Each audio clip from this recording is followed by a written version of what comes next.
Hey crypto friends, for those of you who are new to my channel, my name is Garrett and welcome to Altcoin Radar. Today's video is going to be actually super short, all right? But I'm going to teach you guys how to not suck at trading the crypto futures market, all right? And for those of you who actually are new to the channel, if you're interested in trading on the same exchange that I use, feel free to go ahead and try the MEXC crypto exchange. You can find a link to it in the description below the video. I personally love this exchange simply because, one, they stay out of all the drama and BS that all the other mainstream crypto exchanges fall into. So that's one of the biggest reasons why I love MEXC Global. In addition to that, they also allow me to trade crypto futures, and they've got over 1,500 different altcoins for me to trade at any given time. And for those of you who know me, I'm a huge altcoin nerd, so that's kind of good news for me. All right, so guys, here is what we're going to be doing today. All right, I am going to simply be talking about the many different ways that you can simply not suck at trading crypto futures. Okay, here's the thing: this market is extremely risky. All right, now the reason I'm doing a video like this is simply because I've been seeing a ton of people, and I mean a ton of people. Okay, I've been seeing a ton of people making absolutely terrible decisions trying to trade the crypto futures market, and they end up losing a ton of money because of it. So I'm going to go over 4 different things here to keep in mind while you are trading this market. So make sure to write these down if you've got a pen and paper or something like that, all right? So the very first thing that I want to talk about here, okay, literally the very first thing I want to talk about is going to be never, ever trade with your entire crypto portfolio or your entire trading portfolio, okay? This is one of the biggest mistakes I see a lot of people doing, okay? When you're trading the crypto futures market, or any crypto market for that matter, but realistically this is about the crypto futures market. If you're trading the crypto futures market and let's say you have like $1,000 in your trading account, you don't want to enter every single trade with $1,000, okay? You want to be able to manage your risk, okay? You want to use something like, you know, what I have open here, which is called calc.trade, to figure out how much you should risk in each trade, and, you know, work your way up to bigger amounts as you become more and more confident in your overall trading strategy. So here's what I would personally do, all right? Let's say, for just the sake of a small example, let's say you've got $1,000 in your trading account, okay? Let's say, for me, for instance, I know everybody trades different and everybody's trading strategy is different, but for me, for instance, my trading strategy is I usually don't like to risk any more than roughly 2 to 5% in each trade. So here's what I would do if I was starting to trade with $1,000, and I'm only going to be trading roughly 2 to 5% in each trade. Let's say I'm going to enter, I want to enter with 3% in each trade. Okay, so if I want to, that would mean that my risk is going to be 3% of my overall $10,000 or $1,000. Okay, so I will just enter a 3 here in percent, my total capital here. So for each trade, you guys, I'm only going to be entering each trade with $30, okay?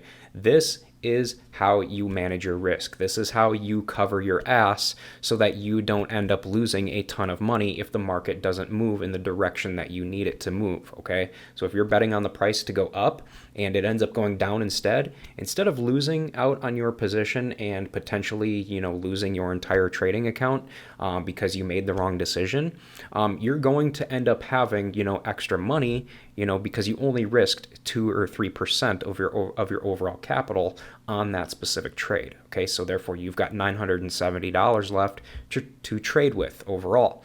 So that is why it's very important to manage your risk and start small. All right.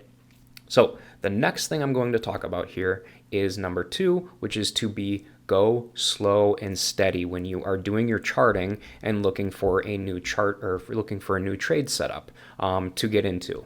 The market will always be here, so it's really not worth it to feel like you have to rush and be in a trade at all times. If you start rushing, you'll probably end up losing.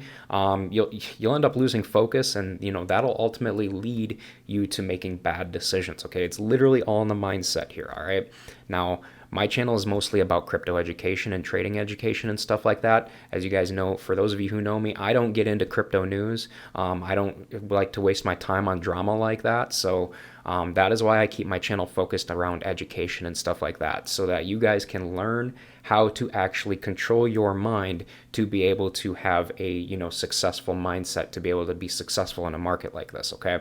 It is very, very important to go slow and steady, especially if you are new in trading this market, okay? So number three, the third thing that I want to talk about here is, again, you want to have a strong mindset, like I was just talking about a little bit ago, okay? This all has to do with emotion, all right? You do not want to get emotional when you lose trades, all right? Keep in mind here, all right? Losing trades is completely normal as a trader in any market, okay? It's completely normal to lose trades. No trader out there, and I mean there's no trader out there that wins 100% of their trades. That would be very unrealistic, and honestly, that would be impossible. There's nobody out there that wins 100% of trades. I don't know anybody. I've never met anybody. I've never heard of anybody that wins 100% of their trades. It's just not realistic. It doesn't happen, okay? So when you do lose trades, don't waste, 2 or 3 days being emotional about it, okay? You have to have a strong mindset and just be able to just get over it at the click of a finger and move on to the next potential setup and the next possibility, all right?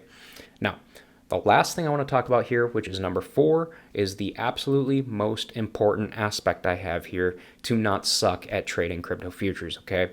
So the most important piece of advice that I have is do not use more leverage than you should, okay? Because in the crypto futures market, you can use leverage, and a lot of exchanges allow you to use anywhere from 2% of leverage all the way up to 200% of leverage. Okay, and let me just get this pointed out to you. Okay, I get the appeal of using a ton of leverage because the more leverage you use, the more potential money you can make in the end.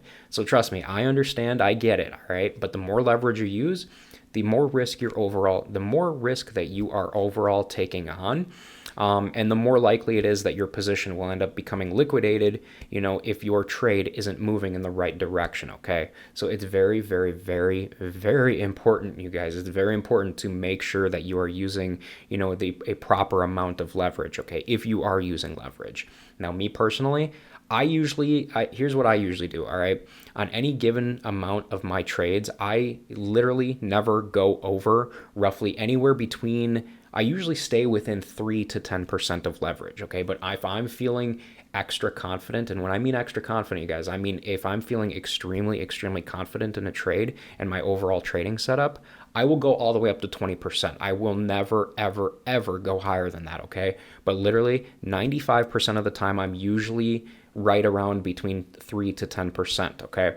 And that allows me to be able to overall manage my risk into different positions, in other positions as well. So overall here though, you guys, I feel like I have explained what I wanted to explain here, but if you guys have any questions or anything like that, feel free to leave a comment down in the comment section below this video. I love helping people. That's the whole point of, that's the whole reason I started this channel. So again, if you got questions, hey, don't be shy, feel free to ask. Other than that, you guys, that's going to pretty much do it for this video. So I will go ahead and wrap this one up. But again, guys, hey, before you guys leave, go ahead and make sure to subscribe to the channel if you aren't already, so that you never miss a new crypto and altcoin video from me on a regular basis. And hey, guys, with that said, thanks again for watching, and I hope to see you guys in the comment section down below of my future videos.